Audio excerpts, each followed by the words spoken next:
Good evening, welcome to another Nick's Community Kitchen. We got through another week on lockdown, so Friday night I thought we would do a family curry, something that one of our favourite dishes as a family. So, first things first, by the way, all this is on the Greenbank website, the recipe, all the sort of tricks of the trade tips. But the first thing I wanted to show you is something that I do as normal, but all my friends are always sort of amazed when I do it. And basically it's a really old trick from a professional chef's point of view of how to prepare a chicken properly. It's called cutting it for sauté, and it's amazing because you don't cut through any bones, which sounds crazy. But, so we've got a nice big chicken, we're feeding a family of 4. First thing we do with the chicken is we take out the wishbone.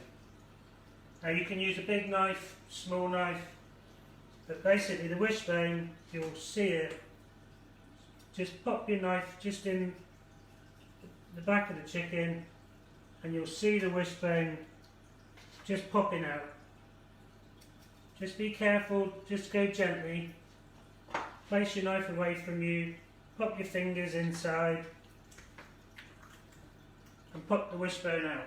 Now that's a really important start with the chicken because the breast of the chicken won't come off intact without the wishbone gone. So pop the wishbone to one side. So, how do you cut a chicken without any bones? First thing I always do is take the legs and the thighs off. Small movements with a sharp knife. So the breasts come through the side, the legs are joined on just by the skin. So just flick your knife through and release the skin, and you actually pop that bone out and you cut through. There you are, no noise, no crunching of bones, nothing messy. Same the other side, flick the skin away. Alright, you've got the oysters down underneath, you can take those out as well. Pop the bone,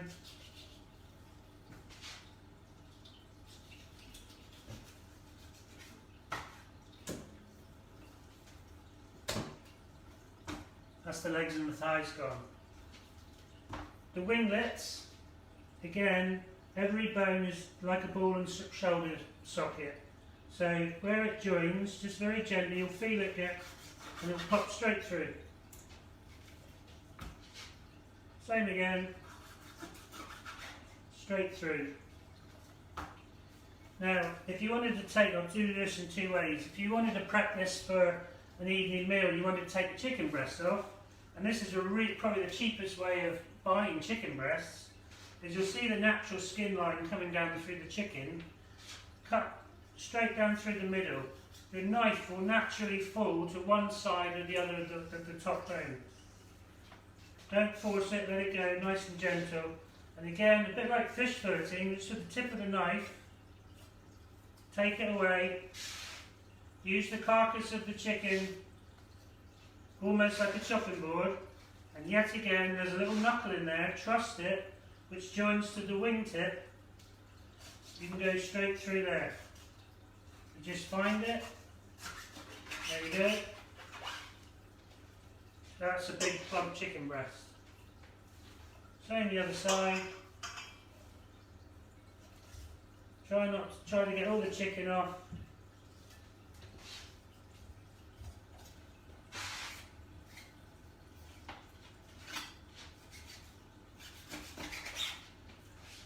Right, chicken's done.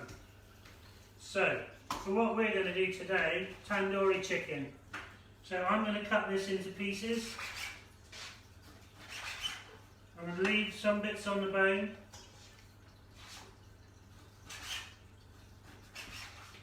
In the summer, this will be an absolutely fantastic recipe for the barbecue.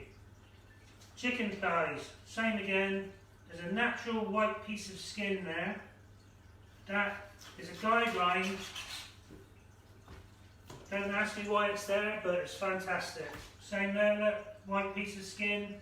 Trust it, go gently. There we go, just taking a whole chicken without cutting through any bones. Quick wash my hands.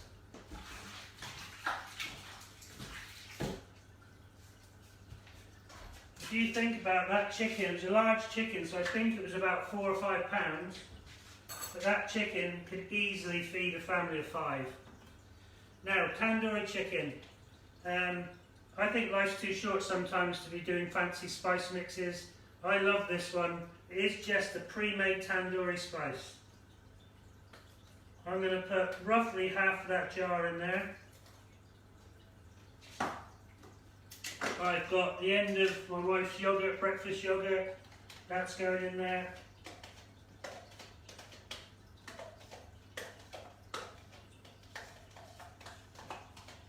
Now remember, this is only my version of a tandoori.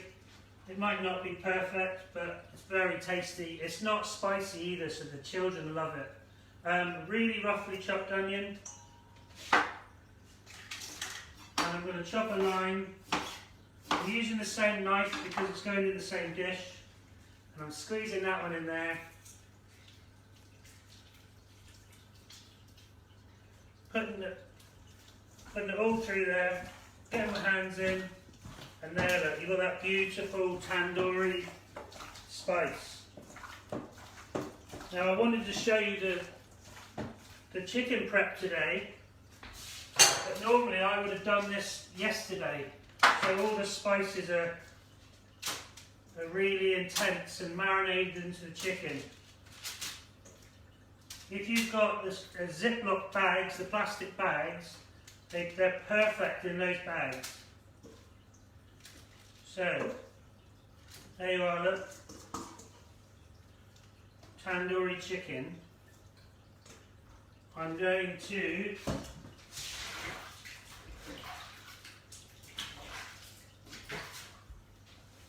put that straight in a hot oven.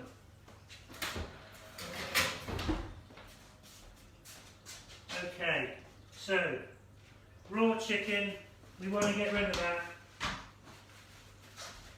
Take a second. The one thing we don't want to do at this time is get poorly through sort of bad kitchen hygiene. Whoops. So just take a second and give that a good spray down. So, new knife. You can have this with rice, but I love it with sagaloo. Sagaloo is just a braised potato dish. In the dish we've got some peppers, a little bit of red chilli. I'm just going to put that on the heat.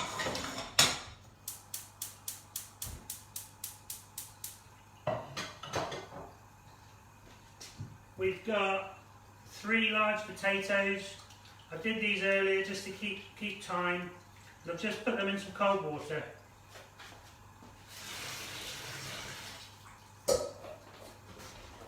Okay. Another little chefy trick that I thought might be interesting. How do you actually cut an onion? Well, in the profession, this is one of the first jobs you ever learn, and probably the one that stays with you the longest. I peeled the onion and I've left the root on. I've left it on purpose. Take the root off. Whenever I teach anybody to be a professional chef, you start with the onion. Always cut the onion through the root. If you're going to slice an onion, from the root end always, 45-degree angle, take the root away. You'll see the lines of the onion. You follow the onion like a rugby ball.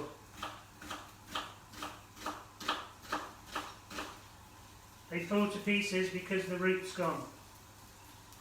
If you want to dice an onion, you leave the root in. Imagine there's a line there that you don't cross. Slice through the onion, don't cross the imaginary line. Back the other way, watch your fingers. Don't go through the imaginary line. Diced onion. It's a really good trick Right, we've got the chilli is sizzling away.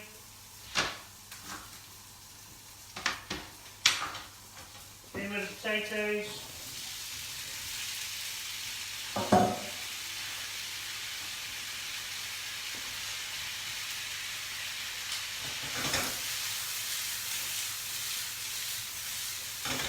Right, we're just going to singe them in that heat. I've got some coriander that I had earlier in the week. The plant was pretty much gone, but the stalks are all the flavour. My wife's saying turn the pan on.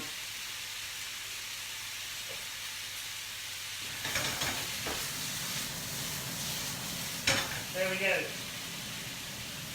Right, we used the tandoori spice earlier, but for the sagaloo we're going to use standard curry spice. I've got some dried coriander and some dried ginger.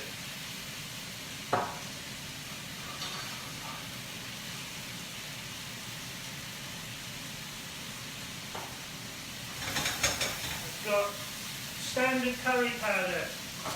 Again, totally up to you. If you want to make your own curry powders, if you want to add chilli, just do whatever you like. There's no rules.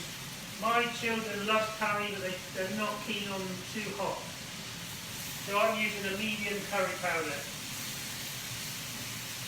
Right, the trick with the sagaloo is you want to slightly singe the curry. Whenever you're making a curry, singe the curry spice, because that's when the flavour comes out. Whoops. So I've got this on a hot heat. Tiny bit of oil in there. And then all I'm going to do with that is I'm going to add chicken stock. That's just an oxo cube. All I want to do is just slightly cover the potatoes.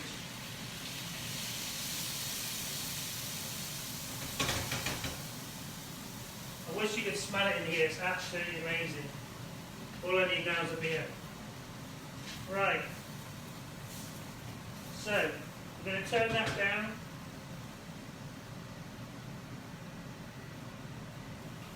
That should take about 8 minutes.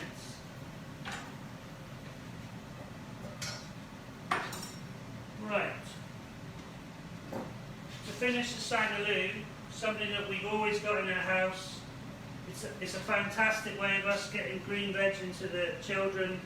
Frozen peas is another one. You can definitely put frozen peas in there, but it's not classic, but it's a good way of getting your greens in. But we love spinach. That goes in at the very end. Okay, so same board, because it was all going the same way. A very simple raita. So the odds and bods of the cucumber.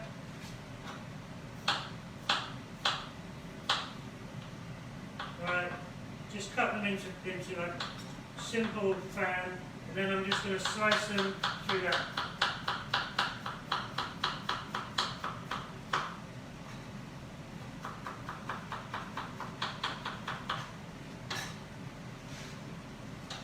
We won't need much.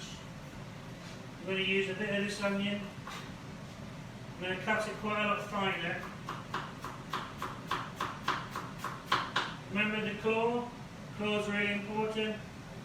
I've been cooking for over 30 years now, and it's just natural now that whatever I touch. And again, you know, I was listening to the television this morning. The one thing we don't want at the moment is accidents, unnecessary accidents. Work nice and slow, work safe. I'm not going to put any chilli in there. Some people put chilli in. And I've got the little stems of the coriander.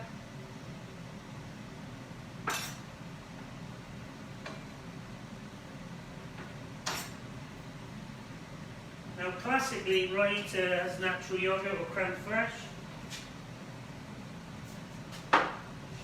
Again, only because I'm actually cooking this for our dinner tonight. Not all of us are keen on natural yogurt. Very rarely, you don't really taste the natural yogurt on the chicken.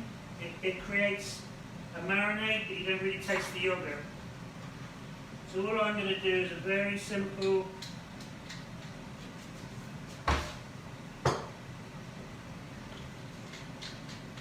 touch of salt. And really that's all I'm going to do. And later on we'll squeeze a bit of fresh lime. The salt will wilt the cucumber, which will be amazing. So you can see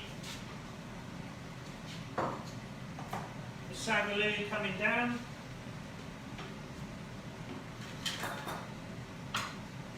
Another quick clean up.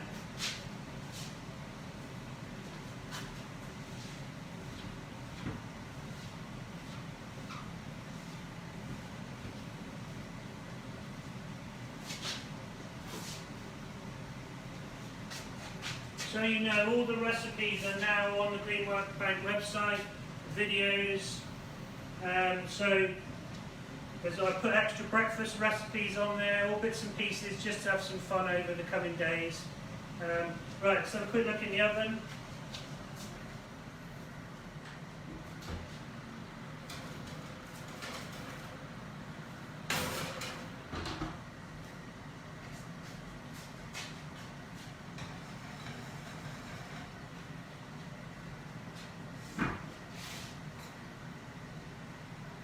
Good old-fashioned test for the potatoes. Just with a sharp knife, just pop them in. They're only thumb size, so they're not going to take very long.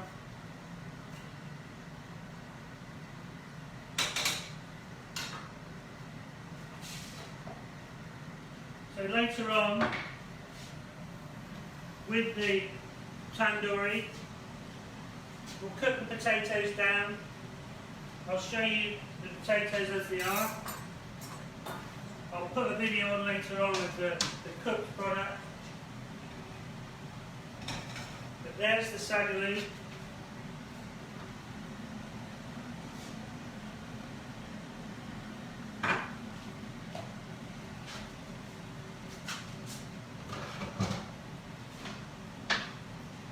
The chicken. So you can see how that chicken is coming up lovely.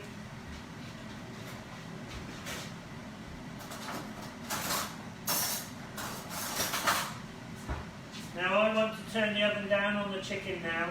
So you can take it all the way through on a hot heat, but I like to start it hot, 220, because it singes the yogurt, singes the top of the limes, and seals in all the flavour. But I'm going to turn this down now. I'm going to turn this down now to about 150, and I'm just going to let it tick away. It cooks the curry spice a lot slower, but you can see the idea. Alright, so later on, Friday night for us is always sat around the table, get together after the week, have a beer, a glass of wine, have some time with the children, but they've got it. So we've got sagaloo, naan bread, the tandoori chicken, which has been marinated in the yogurt and tandoori spice. Fresh lime over that is fantastic. It cuts through beautiful, and I would put a squeeze of fresh lime through the cucumber raita mix. Again, normally with yogurt, but we personally like it better this way. So there you go. That's our Friday night dinner. Have a fantastic weekend. Stay safe, and I'll see you on Monday.